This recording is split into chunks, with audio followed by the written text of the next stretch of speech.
Gananam tva ganapatihim havamahe kavim kavinamupamashravastamam Jyeshthārajam brahmanam brahmanaspatana shrunvannotibhis seedasadanam Shri Mahaganadipataye namaha Gurur Brahma Gurur Vishnu Gurur Devo Maheshwaraha Guru Sakshat Param Brahma Tasmai Shri Gurave namaha Sadashiva Samarambham Shankaracharya Madhyamam Asmadacharya Paryantam Vande Guru Paramparam Om. Dear friends, we have completed this 35th shloka of 10th Adhyaya in the last class. That is Bruhatsama Tatha Samnam Gayatri Chandasamaham Masanam Margashirshoham Rutunam Kusumakaraha. That shloka we completed along with the Bhashyam. We had a fairly detailed discussion on the significance of Gayatri mantra also. So now we have to start this 36th shloka. That is, let us read. Dyutam Chalayatam Tejas Tejasvinamaham Jayosmi Vyavasayosmi Sattvam Sattvavatamaham. So the Lord has been saying, Lord Krishna has been saying about all excellent manifestations and how He is there in the form of those manifestations or their glory or such glories. So here again He is telling about certain things. Number one is Dyutam. Dyutam Chalayatam Asmi. Chalana. Chala is deceitful nature. Chalam is deceitful nature. Chalayatam means of those people who indulge in all these deceitful practices. I am that Dyutam. Dyutam means, you know that game of dice, D-I-C-E, dice, which you see in Mahabharata, these Kauravas and Pandavas, they play that game of dice. And that the Pandavas, they lose their, the whole, the empire they lose, their wife also they put at stake, and then they also lose their wife and then they go to the forest. So that is that game of dice. So how is the Lord comparing with, equating himself with that Dyutam? Or how is He saying that Dyutam is one of His great glories? So maybe we have to only understand, because the commentators have not commented much on that. There was no great social taboo probably in those days, and Dyutam is described in the Vedas also. In some portions of the Veda, this Dyuta, there are some suktas which describe this Dyutam also, this game of dice. Aksha Suktam, there is, for example, there is a Suktam in Veda where there is Aksha Suktam, all this game of dice is described. Then many kings, not only the Mahabharata kings, that is Dharmaraja, Shakuni, etc. The earlier kings also, there are cases where the kings, they lost their kingdoms by playing this game of dice, etc. So this game of dice seems to be there in that tradition. And then there, of course, there is some discussion as to whether it is a total game of chance or there is some element of skill also. Whether even today, for example, gambling, if you take different types of gambling, there is some discussion as to whether it is a game of skill or whether there is a game of chance. If it is a pure game of skill, there is some element of game of skill, it is permitted even by law. If it is pure chance, it is not permitted by law. Of course, in India it is not permitted, in other countries it is permitted. What we see in Bond films, the Bond goes and then he displays 3 cards and then that is purely a game of chance. So, but here what we play, this 13 card, whatever card game is decreed by the Supreme Court as a game of skill. So anyway, I am just giving an example. So Dyutam is also Chalayatam Asmi. Among those people who practice all these deceitful tricks, I am that Dyutam. So Dyutam, probably it was recognized, it was a sort of honorable game, because when Shakuni in Mahabharata, if you recall, this Duryodhana invites Dharmaraja for this game. So when your enemy, when you are not only enemy, anybody, when your friend or enemy, even whatever it is, when he invites you for a battle, you have to go for the battle. When he invites you for a game, you have to go for the game. So like that, Dharmaraja goes to play that game and then loses, unfortunately. So anyway, Dyutam. So probably there was no social taboo and then it was considered to be a royal game. It was, till recently it was considered a royal game. Say for example, even when the British came, our Lucknowi Nawabs, they were playing Shatranj. So there is a very famous story by say one Hindi writer called Munshi Premchand. Munshi Premchand, he has written a story called Shatranj Ke Khiladi.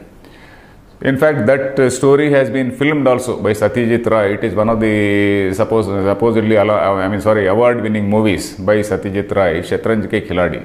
So the British army is coming and invading, whereas these people, these Nawabs, they are playing the game of dice. They are totally immersed in their own game of dice. They are not bothered whether the enemy army has come into the fort. They have conquered the fort and then they have come right into the palace. They are still playing the game of dice. So like that. So this game of dice is something which was such a sort of temptation. But at the same time, this was also considered to be a bad thing. So anyway, the Lord is saying, and we have to take from this point of view, that whatever is there in this universe, in this creation, because all these, whatever is there in the creation is consisting of these three gunas like sattva, rajas and tamas. So this is something to do with the combination of rajas and tamas, isn't it? This dyutam is a combination of this rajas and tamas. So this also, he is part and parcel of the divine scheme only. So in that divine scheme, this is a very excellent manifestation. So from that point of view, we can say that Dyutam also is an excellent manifestation of the divine. Then Tejaha Tejasvinamaham. Tejas, among the Tejasvis. If when you refer to a person as a Tejasvi, Tejasvi means a person of highly commanding nature, a person who has a very commanding personality. Not necessarily physical shape and all that, but a total, altogether a totally commanding personality. So that is what is called a tejas, splendor, command, say that sort of thing. So among those people, I am the teja, I am that splendor, I am that commanding nature in those people. Tejaha tejasvinam aham. Then jayosmi vyavasayosmi. Jayaha asmi. Jayaha means victory.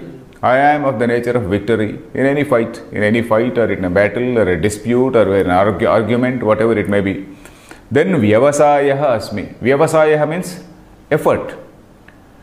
Avyavasayinam, we have come across this word in the second chapter. Buddhayo avyavasayinam, Vyavasayatmika buddhirekeha kurunandana. So earlier we have seen that in an earlier chapter of the same Gita. Vyavasaya means effort.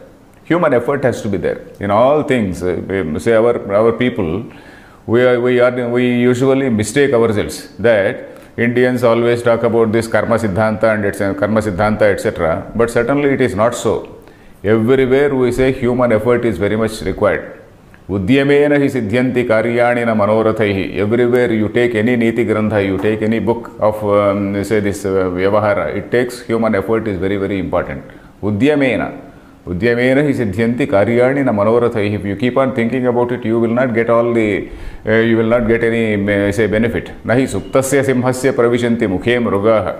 If somebody thinks I am a lion, all the animals are not going and falling, they are not going to fall in the mouth of this lion. The lion also has to make an effort. Lion also has to go hunt and then kill an animal and then eat. Otherwise the animal is not going to, it is not coming into the mouth and falling into the mouth of this lion. So human effort has to be there, even if you are a very talented man, even if you are a very powerful man. So vyavasayaha asmi, I am that effort. Because laziness is something which is ungodly, which is undivine. Laziness is something which is undivine. So human effort and hard work is something which is of the nature of divine. It is a divine characteristic. Hard work is a divine characteristic. Then sattvam sattvavatam aham. Sattvavatam. Here of course normally we take two meanings of sattvam.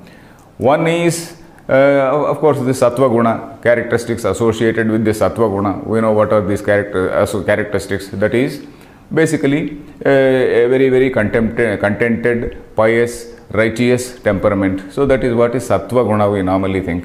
But then sattvam also means physical strength also. But here of course commentators have taken the first meaning, that is sattva guna they have taken, that is righteousness, righteous conduct. Among the sattvavatam of those among those righteous people, I am that sattva guna. So though there are three gunas, of course, the most chosen guna is the sattva guna only. And sattva guna is one thing which is dearer to the Lord. Sattva guna, where there is a piety, where there is honesty, where there is some amount of humility, where there is virtuosity, all these things, they are qualities which are dear to the Lord. So that is why sattva guna is supposed to, sattva guna, I am that sattva guna among the people who are endowed with that sattva guna. So that is the meaning here. So is this shloka clear? Yes. Chalayatam, among the people who cheat, I am Dyutam. Then Tejasvinam, among the people who have that commanding nature, I am that Tejas. Then Jayaha asmi, Vyavasayaha asmi, Sattvam, Sattvatamaham. Let us see the Bhashyam. Dyutam Akshadevanadi Lakshanam. Dyutam Akshadevanadi Lakshanam. Chalayatam Chalasya Kartrunam asmi. Chalayatam Chalasya Kartrunam asmi. Akshadevanadi Lakshanam. Akshadevanam. Devanam means when you have dice, you deal. Even the play of cards, you said somebody is dealing. The dealing means those distributing those cards, isn't it? Aksha Devanam also means the same thing. Aksha Devanam is you have those dice in your hand and then you throw those dice. So that act of throwing the dice is called Aksha Devanam. So Aksha Devanadi Lakshanam, Chalayatam, Chalasya Kartrunam. Chalam, I said, Chalam is deceit. So those people who practice this deceit, all these deceitful tricks, I am that Dyutam. Then Tejasvinam Tejaha Ham. Tejasvinam Tejaha Ham. Tejasvinam Tejaha Ham. Jayosmi Jetrunam. Jayosmi Jetrunam. Jetrunam means among the people who want to win. Not only win, who are the winners. Not want to win. Want to win means Vijigisha. Here it is Jeta. Jeta means a winner. Vijigishu who wants to win, who desires to win. There is a difference. So here Jetruna means among those winners, I am that victory. Then Vyavasayosmi. Vyavasayinam. So Vyavasayinam means those who do hard work. I am of the nature of hard work among the people who work. Then Sattvam Sattvavatam. Sattvikanam Aham.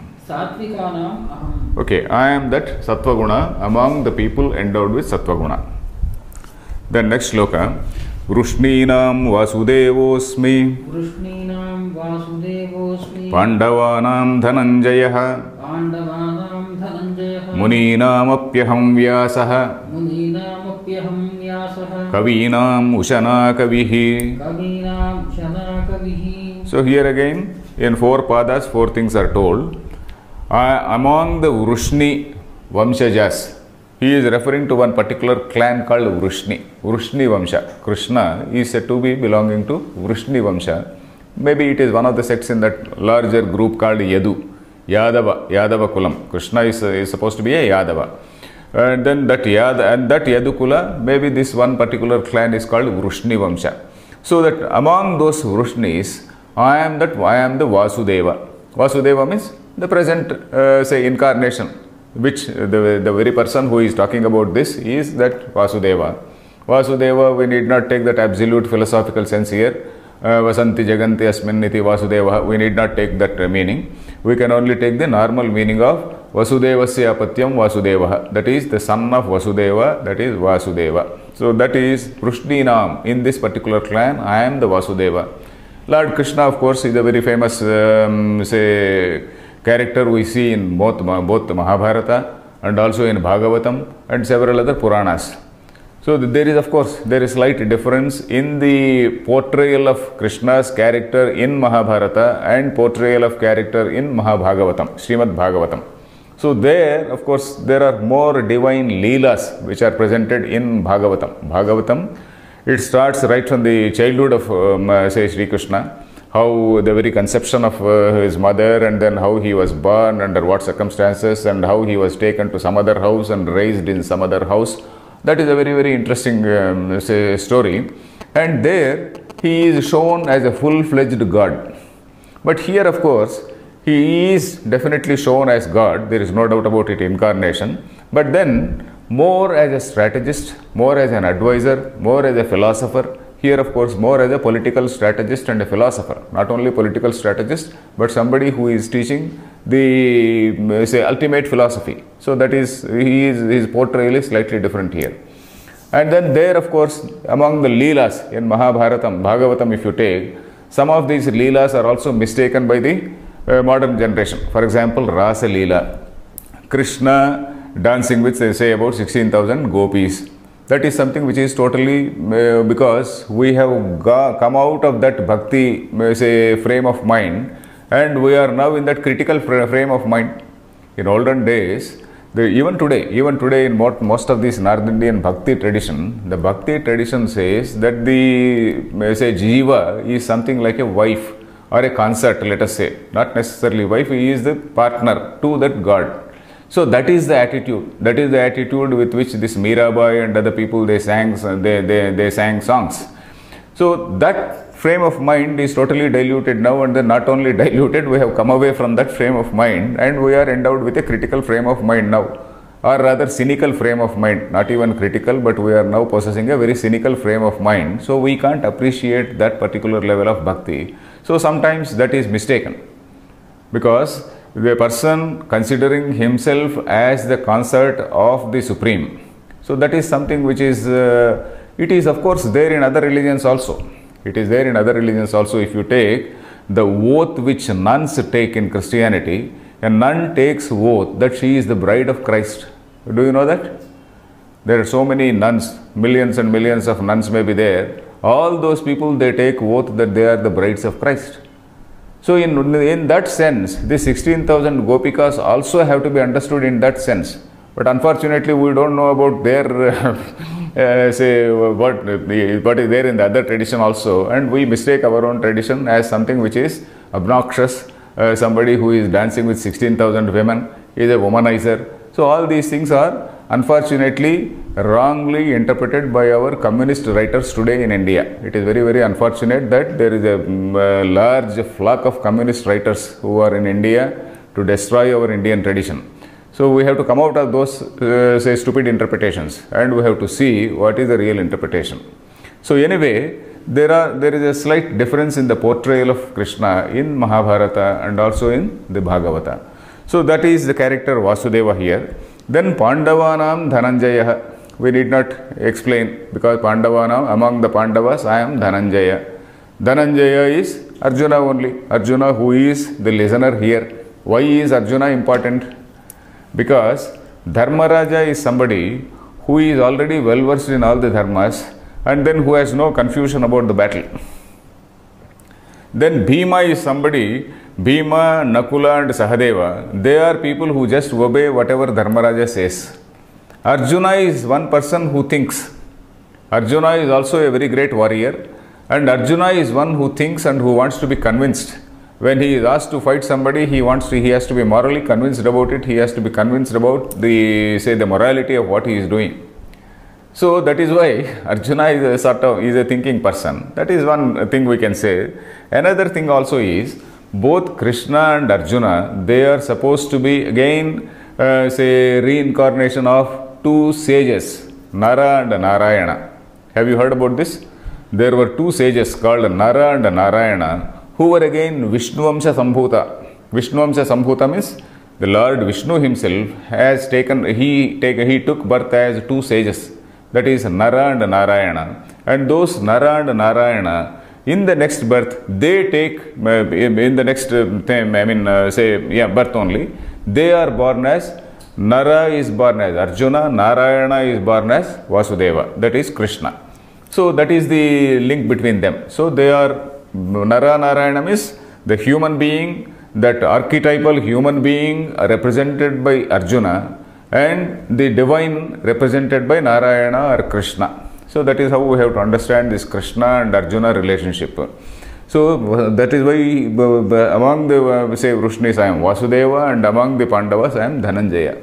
So the Dhananjaya or Arjuna represents that particular archetypal man in general. So Arjunam Nimitti Krutya Sarvaloka Sangrahanartham or something like that we saw in the beginning. Arjuna is a pretext here for this particular teaching called Gita. Anyway, Muninam Apyaham Vyasaha. Among the Munis, I am that sage Vyasa. Muni, of course, here Shankaracharya is giving the meaning for this Muni. Muni Mananasilanam Sarva Padartha Jnaninam, he is saying. Muni is somebody who knows the past, present and future. Muni Sarva Padartha Jnanam, that is, he knows about everything. So that among such people, I am Vyasa, he says. Vyasa, what is the significance of Vyasa? Vyasa, we know that he is the person who wrote this Mahabharata. He is also the person who edited the Vedas, who edited and then properly divided the Vedas. It seems earlier, prior to Vyasa, there was a huge, Vedas were almost like a huge collection of hymns and a huge collection of all these yajna practices and all that. So he classified them, Samhita, say this mantra portion as something, mantra combined with this yajna etc. as in some other thing, mantras which were sung on special occasions, that was something else. So like that he classified the Vedas. So that is one significant thing he did. And then he is also said to have written Mahabhagavatam. He is also said to have written the Brahma Sutras. Though some scholars, of course, they dispute it, and then we need not go into that. But sage Vyasa, even if we take only Mahabharata and also only Vedas, the very word Vyasa means to elaborate. To elaborate, Vyasa. We know that Vyasa, there is another word called Samasa. Samasa means to bring together, to bring two words together and make it brief. But Vyasa means to make it elaborate. Vedan Vyasyati Vibhajati iti Vyasaha. The meaning of Vyasa is Vedan Vyasyati Vibhajati. So he is one man who has divided those Vedas, he has classified those Vedas. So he is called Vyasa. And Vyasa is okay, we'll stop with Vyasa because again we are going too deep into the story of sage Vyasa. So Vyasa is so significant that way. Then Kavinam Ushana Kavihi. Kavinam, among the poets, Ushana is the Shukracharya. Ushana Kavihi, Ushana Bhargava Kavihi, that is what Amarkosha says. Ushana Bhargavaha Kavihi. Bhargavaha is, he is one person, he is born in that Bhrugu Vamsha. Bhrugu, you know, he is a sage. So in that Vamsha, Bhrugu Vamsha, he is one, scholar who is born, that Shukracharya. And the significance of Shukracharya is that he is the, teacher of the demons. You know that? Yes. There is a teacher for gods who is called Bruhaspati. Earlier we have come across that also. Yes. Among those, where is that Bruhaspati? Samavedosmi Indriyanam Manaschasmi Maharshinam Bhruguraham Yajnanam Devarshinam Chanadaha. So somewhere earlier, Vishnu Purodhasam Chamam, in the 24th shloka, Purodhasam Chamam Mukhyam, Purodhasam Chamukhyam Mam Vidhipartha Bruhaspatim. So the 24th shloka, among all the Purohits, I am that Bruhaspati. So Bruhaspati may be a very, very wise man. He is only, classified as Purohita, whereas he is classified as Kavi. So there is a significant meaning for Kavi. Kavi, the definition is Kranta Darshi. Kranta Darshi means, Kranta means Atikranta, whatever is past he knows. So when we refer to past only, we are also referring to past, present and future. Kavi is somebody who knows the past, present and future. Kavi, in English we can translate it as poet. Kavi, normally the common translation of the word Kavi is a poet. So poet is supposed to be somebody who is having a lot of social awareness, a lot of social understanding. So even here in Vyasa also we see the same thing. Vyasa, the significance of Vyasa is, when we take Mahabharata, about Mahabharata, Vyasa has made a very powerful statement. Yadihasti tad anyatra, yat nehasti na tat kvachit. He made a very categorical statement saying that whatever is here is there elsewhere. Whatever is not here is not there anywhere. You follow that? Whatever is here is there outside, and whatever is not here is nowhere there. That means Whatever is there in the world is contained here. So that is a statement, a very categorical declaration which he has made, saying that, so that is why Mahabharatam is considered to be a book of poetry. It is considered to be a book on war. It is considered to be a book on philosophy. It is considered to be a book on Rajaniti, that is political science. It is supposed to be, a book on morality. So all these things put together. Dhanurveda, if you want to see, you find Dhanurveda. All types of, a lot of human knowledge is there condensed in that Mahabharata. So that is why you call it Dharma Shastra, you call it Niti Shastra, you call it Vedanta Shastra. All those things are contained in Mahabharata. So that is the greatness of sage Vyasa. But coming to this Ushana Kavi, Shukracharya, as I said, he is the Deva, the Rakshasa Guru. That is the Guru of these demons. And then he knew one particular Vidya called Mruta Sanjeevani. That is bringing dead people back to life. So in order to know this particular Vidya, the Deva Guru, that is the Guru of these gods, he sends his son as a disciple to the teacher of the demons. And then that boy goes, and then in olden days the rule was, if some student comes, you have to jolly well teach.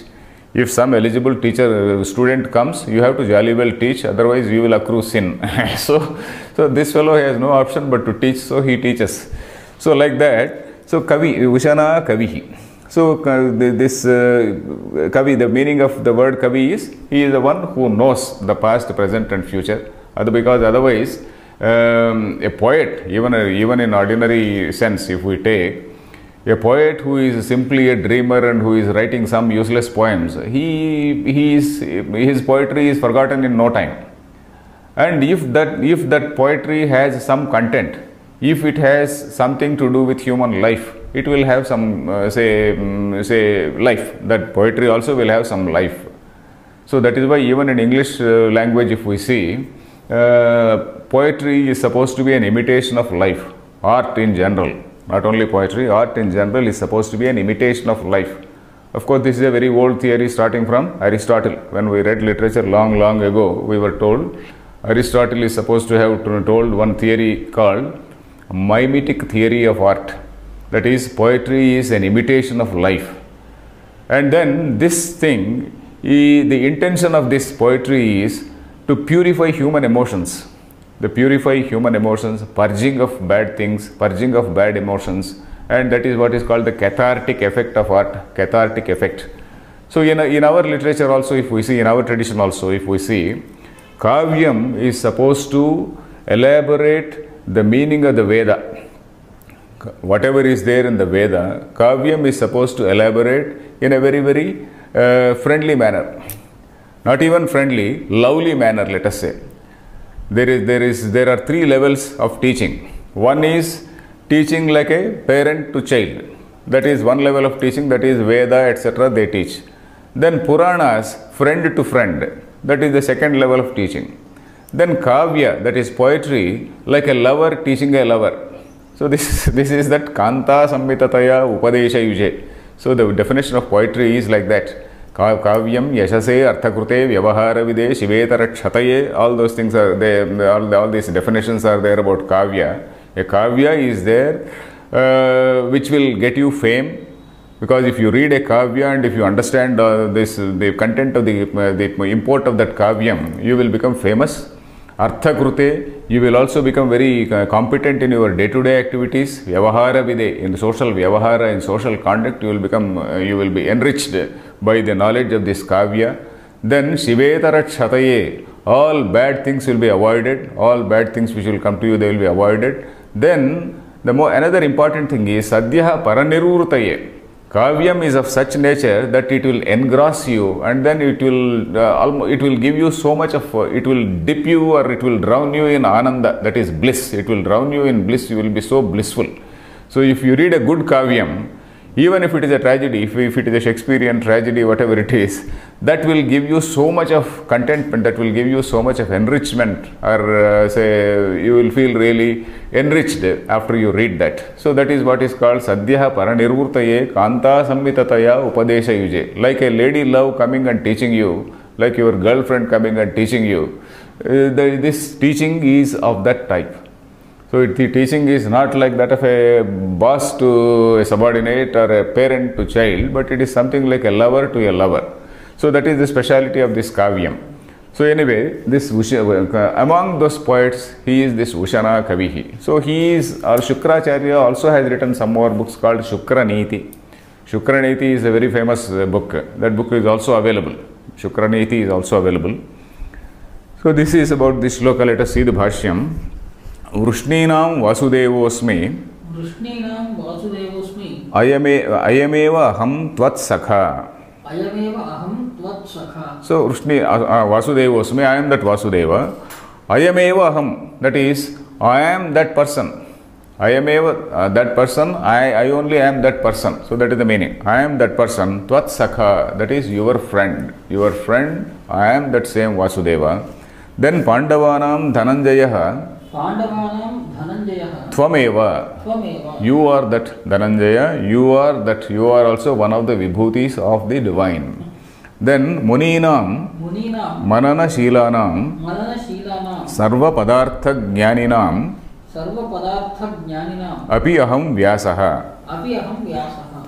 So among these Munis, the etymological meaning of the word Muni is Manana Shilaha. Mananat Munihi. Then Sarva Padartha Jnaninam. So those who have knowledge of all things. As I said, I referred to the Mahabharata. Mahabharata is supposed to be it is supposed to be an encyclopedia of human knowledge of that time.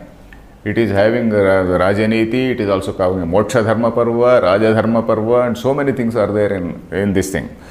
So that is why Sarva Padartha Jnaninam Aham Vyasaha. Then Kavinam Kranta Darshinam Ushana Kavihi Asmi. So Kranta, the meaning of Kranta means that which is past. Atikranta. So Ata Kranta Darshinam. So here we have to take it as past, present and future. So those who know the society. A poet is supposed to be a person who has a lot of social awareness. A poet is the most conscious point. That is what one English writer says. A poet is the most conscious point at which the growth of mind shows itself. That is, one critic has defined what is a poet. So that is the significance of a poet. Kranta Darshi. Aham Ushana Kavihi. I am that Ushana Kavi. Then next shloka. Dando Damayatam Asmi. Nitirasmi Vijigishatam. Maunam Jaiva Asmi Guhyanam. Jnanam Jnanavatamaham. So here again 4 things are told. Dandaha Damayatam Asmi. We know the meaning of Dama.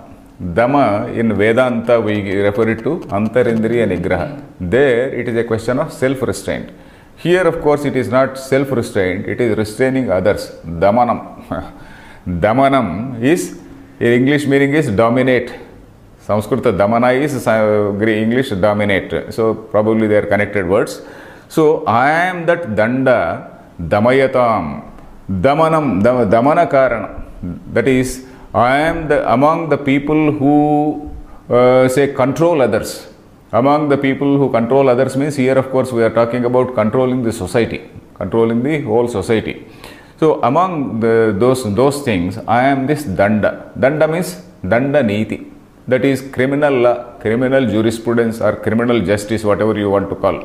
So Danda, in fact sometime in the beginning itself, in the beginning of Gita I told you, this Dandaniti was a compulsory subject which was taught to the princes, all the Kshatriyas. For all these Kshatriyas, it is a compulsory subject. Even Arjuna has undergone all that. All these Kshatriyas, they used to read 4 subjects. That is, Anvikshaki, Trayi, Varta, Dandanitischa, Shashwati. These 4 things are compulsory for the kings. Anvikshaki means logic. In order to know whether the other fellow's argument is right or wrong, or whether the other fellow is tricking you, he is trying to play a trick on you. So you should know what is a proper logic and what is a logical fallacy. So Anvikshaki, Trayi, the 3 Vedas. Then Varta. Varta means commerce, trade and commerce. Varta doesn't mean news. Varta means trade and commerce. Then Dandaniti. Dandanitischa Shashwati. So these 4 things. Dandaniti means criminal law.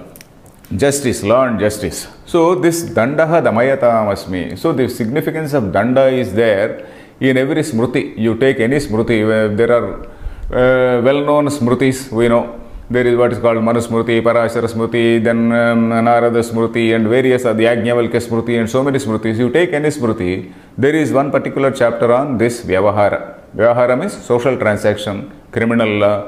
There will be a chapter on this Danda. So this Danda is very important because in fact Manusmruti there is one line which says Danda Supteshu Jagarti. So when the whole society is sleeping, when everybody is sleeping, there is one thing which is awake. And what is that? Law. Law is awake when everybody is asleep. So everybody is able to sleep peacefully only because of the effectiveness of law. If the law is not effective, people cannot sleep. So that is the meaning there. So a king is supposed to very effectively enforce law. If the king fails in enforcing law, he is a total failure and he will go to Narakam. So Manusmruti says, if a king fails to enforce law, he will go to Narakam. So there is also a shloka like that. Adandyan dandayan raja, dandyan shaiva pyadandayan. That is, a king who is not able to, adandyan dandayan. Okay, a king who unnecessarily punish who don't deserve punishment. And a king who does not punish who deserve punishment. So such a man, he will, number one, he will get ayasham mahad apnoti. He will get a lot of ill fame. He will accrue a lot of ill fame. Every people will spit on him. Then narakam chaivadhi gacchati. And after that, he will also go to hell. So that is how Manusmruti says, law has to be enforced very effectively. So that is what that says. So that is why dandaha damayatam asmi. Among all the instruments, damayatam here is among all the instruments which discipline people. In that way we have to take damayatam. Among all the instruments which discipline people, I am that danda. Then nitihi asmi jigishatam. Here the jigisha. Jigisha means jetum ichha. That is desire to win. Desire to win is jigisha. Among those people who have that desire, I am that niti. Niti, in Telugu we use it in a different sense. Niti we use it to refer to morality. Niti, when we say, oh chala niti parudu. When we say niti parudu, we refer to a person who is a highly moralistic person. So niti, the original meaning of niti is not only morality. Niti is a strategy. The root here is naya. Naya dhatu. Naya means to lead. So that has to lead you somewhere. That is nyaya. The word nyaya also is from that thing only, that root. So here niti is a strategy.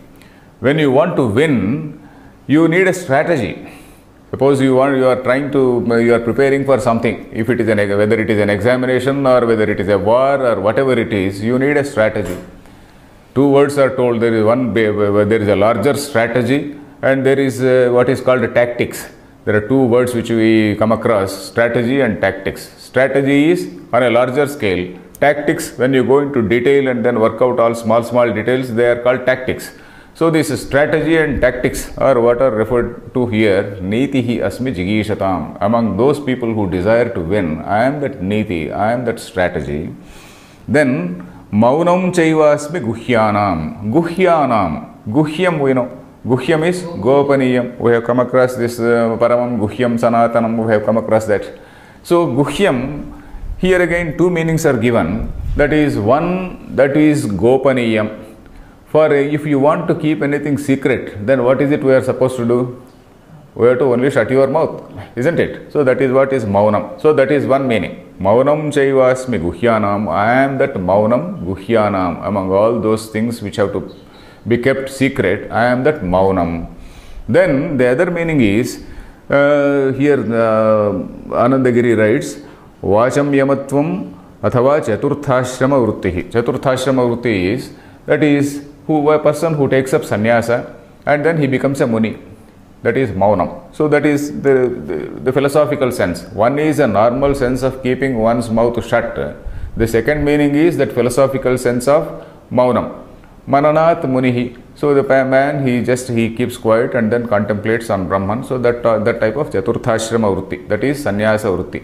So that is that meaning given. Maunam chaivasmi guhyanam, jnanam jnanavatam aham. Among those Jnanis, I am the Jnanam, because that is the essence, that is the core of his personality. So I am that. Jnanam, Jnanavatamaham. Jnanam here is, we are referring to the same, whatever is that, after this, the fructification of Shravana, Manana, Nididhyasana, the stage of understanding, that state of understanding, that is what is called Jnanam among the Jnanavatam. Let us see the Bhashyam. Dando Damayatam. Dando Damayatam. Damayitrunam Asmi. Damayitrunam Asmi. Adantanam Damana Karanam. Adantanam Damana Karanam. So Damayatam is Damayitrunam. Damayata.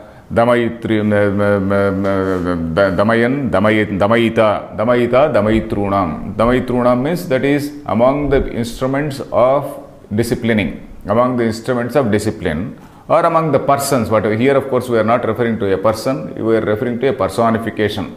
So that is why among the instruments of discipline, I am that Danda, I am that criminal justice, criminal law. Damayatam, Damayitrunam Asmi. Adantanam Damana Karanam. Adantaha. Adanta means indisciplined fellow. From the same word Dama, Danta also comes. Danta means disciplined person. Danta. There is a Tyagaraja Kirtana also. Dantulugani, Vedantulugani.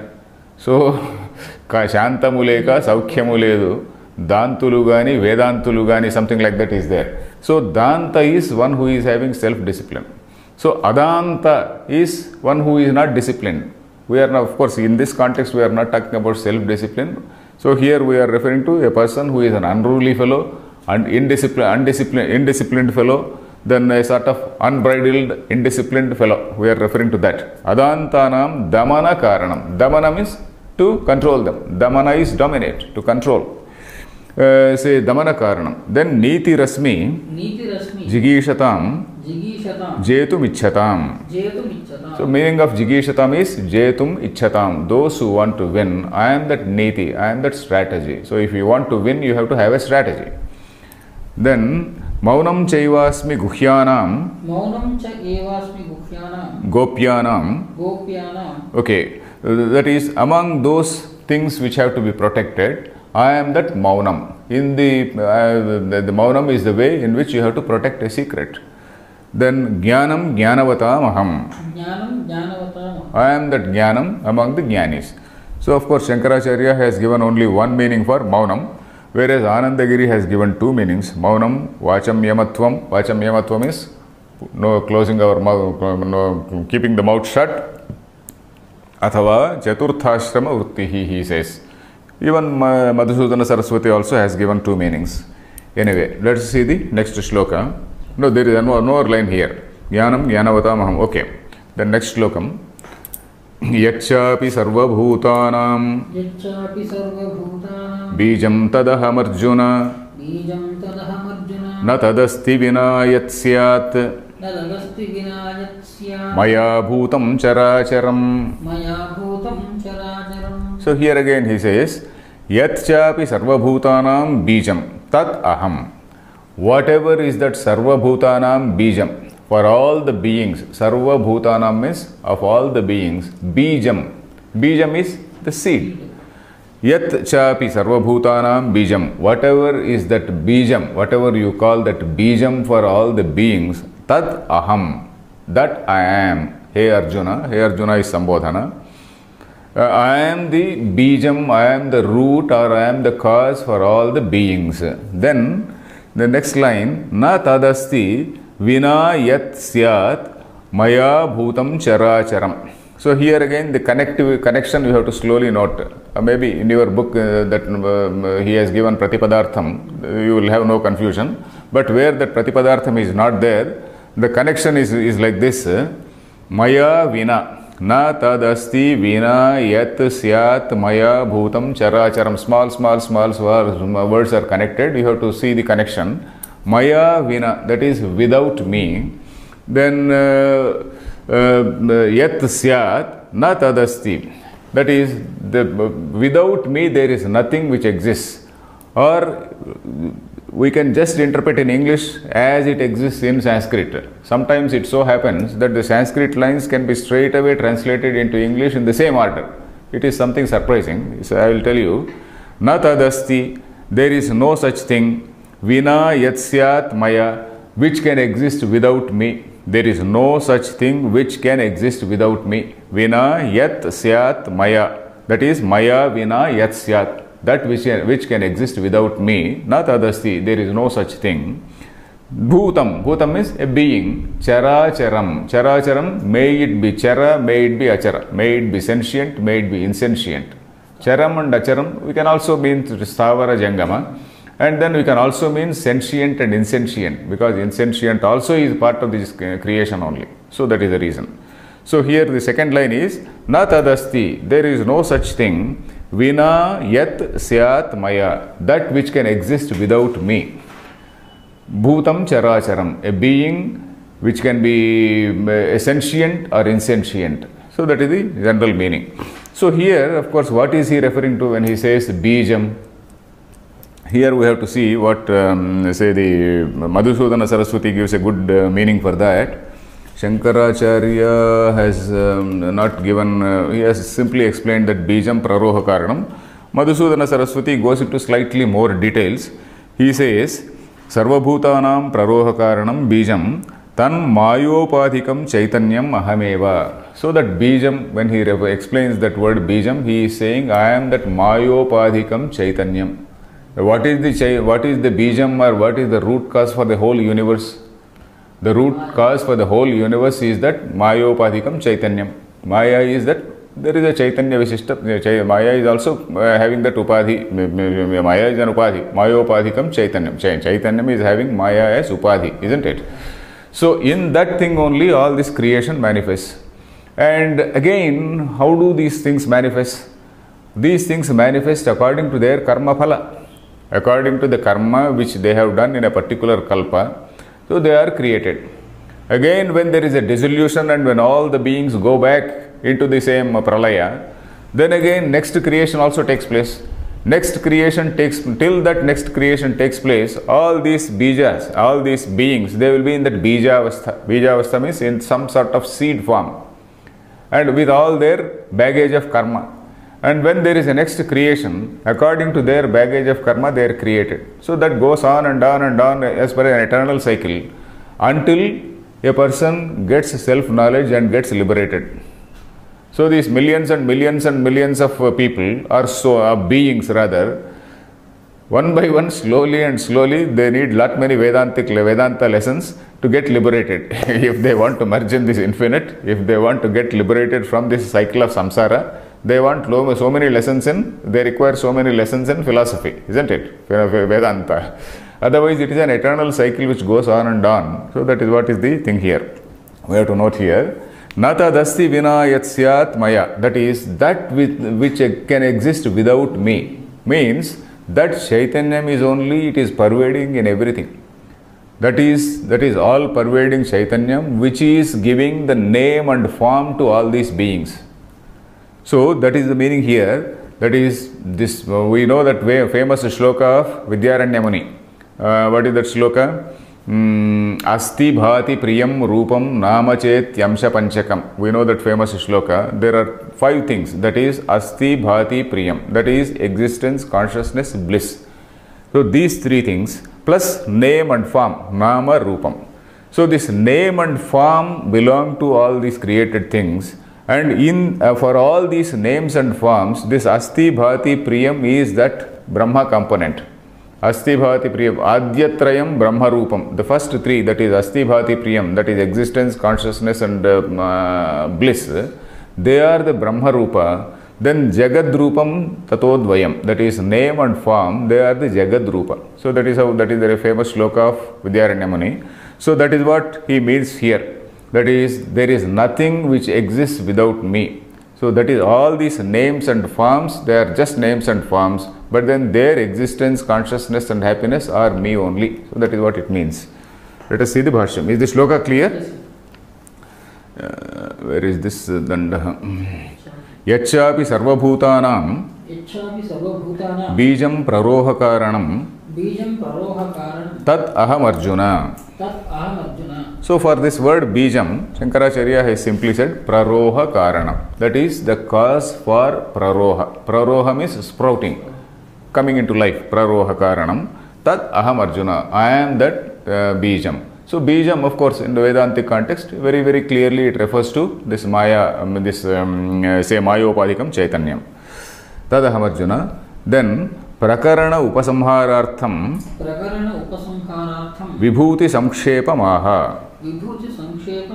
So he is trying to conclude Prakarana Upasamharartham. Prakarana means this particular prakarana, this particular topic here, this particular topic, Upasamharartham, in order to conclude it, Vibhuti Samkshepam aha. So in brief, he is telling about this Vibhuti. What is that? Na tadasti bhutam characharam. Let us read. Na tadasti bhutam characharam. Charam acharam va. Maya vina yat syat bhavet. Maya apakrustam. Parityaktam. Niratmakam shunyam hi. Tat syat. Ataha madatmakam sarvam ityarthaha. So he is telling one more point here. Without me, if you think of something else, it is nothing but shunyam. So that is what we discussed in one of the earlier classes also, in some earlier classes also. When we say that I am different from God or I am different from Brahman, I am making myself zero. Because Brahman is something which is infinite. And I can't be apart from that infinite. If I call myself apart from that infinite, I am committing two things, making two wrong statements. One is, I am making a statement that Brahman is not infinite. If Brahman is infinite, I am jolly well included in that. Then another mistake is, if I say that I am separate from Brahman, I am making myself zero, because whatever exists apart from Brahman is only shunyam only, because there is nothing apart from Brahman. If you call yourself apart from Brahman, you are shunyam. So that is what he is saying. Niratmakam shunyam hi tat syat. Whatever is not pervaded by me is only shunyam. That means it cannot be, there cannot be anything. So that is the meaning here. Let us see. Na tadasti bhutam bhutam. There is no such being. Na tadasti bhutam. Being means not only sentient and also insentient. Chara charam, charam acharam va. Whether it is savara or jangama, that is mobile or immobile. Then maya vina yat syat. That which can exist without me. Yat syat. Which can exist. Maya vina. Without me. Without me, that which can exist. Yat syat bhavet. Maya apakrustam parityaktam. That which is bereft of me. That which does not include me. That maya parityaktam. That which does not include me, or that which is left out by me. Parityaktam is left out by me. Niratmakam shunyam hi tat syat. That will be something which is niratmakam, because Atma is all pervading. So if there is something, if you want to theoretically, conceptually conceive something, think of hypothetically conceive something, it will be something niratmakam. That is shunyam hi tat syat. That will be only shunyam. That which means there cannot be any such thing. It means that there cannot be any such thing. Ataha madatmakam sarvam ityarthaha. That is, everything, whatever we see is madatmakam. It is pervaded by me, and its self is my own self. So that is it. Madatmakam is, that self is my own self. Ityarthaha. Is it clear? Yes. Next, see the next shloka. Nantosti mama divyanam vibhutinam parantapa yesha tu uddeshatah proktah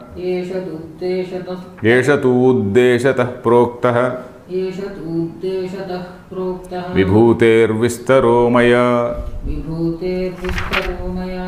So he says, here again there is a sort of declaration that na antaha asti mama divyanam vibhutinam parantapa. Hey Parantapa, O controller of your enemies, Parantapa, Parantapayati iti Parantapa. One who controls his enemies, one who suppresses his enemies.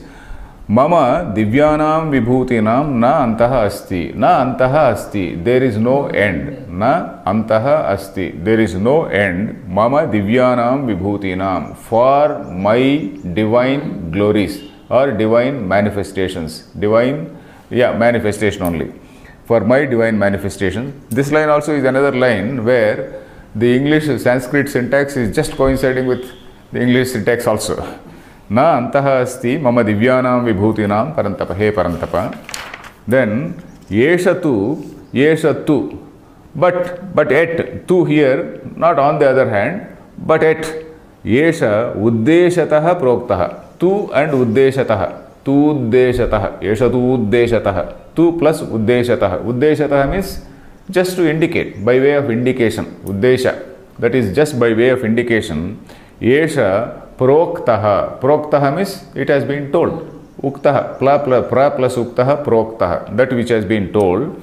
Vibhutehe vistaraha maya by me. Vibhutehe vistaraha proktaha. Vibhutehe vistaraha means the extent of this vibhuti. Vibhutehe, of this vibhuti. Vistaraha means that expansion, or expanse rather, or say that spread, that vistaraha, that whole spread of that vibhuti, it has been explained by me. So that is the shloka. Na antaha asti mama divyanam vibhutinam. There is no end to my divine manifestations. Whatever has been told, but yet, tu means but yet, whatever I told is uddeshataha proktaha. Just by way of indication, I told some of these vibhutis. Vibhutehe vistaraha. I just gave a broad picture of the whole expanse of my vibhutis. That is the meaning. Let us see the bhashyam. Na antaha asti mama divyanam vibhutinam vistaranam parantapa. He parantapa. Parantapa is the one who is a conqueror of your enemies. Na antaha asti. There is no end. Mama divyanam vibhutinam vistaranam. Vistaranam means all those so many types of say vibhutis, so many types of manifestations. For all that there is no end. I can't recount all of them. Nahi ishvarasya sarvatmanaha divyanam vibhutinam iyatta shakya vaktum gyatum va kenachit. So, nahi ishvarasya sarvatmanaha, of the Ishvara, of the Supreme Being. Ishvara means Ishanasilaha, one who pervades the whole universe. Sarvatmanaha, that is one who is a Sarvatma, one who is pervading all the beings. For that, Divyanam Vibhutinam, that excellent manifestations. There are so many excellent manifestations, excellent, commanding, powerful manifestations. Divyanam Vibhutinam Iyatta means this much, saying that this is this much. For example, we say Kiyat Dhanam. Kiyat Dhanam vartate. So when I ask this question, Kiyat Dhanam, that means how much? Iyat Dhanam, this much money.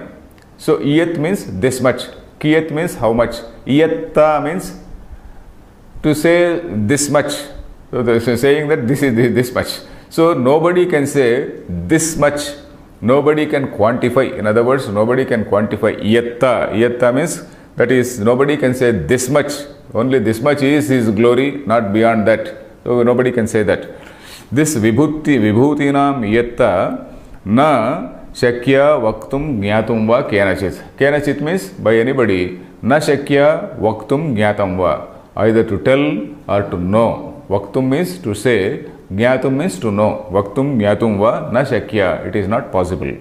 Then yeshatu uddeshataha ekadeshena proktaha vibhutehe vistaraha maya.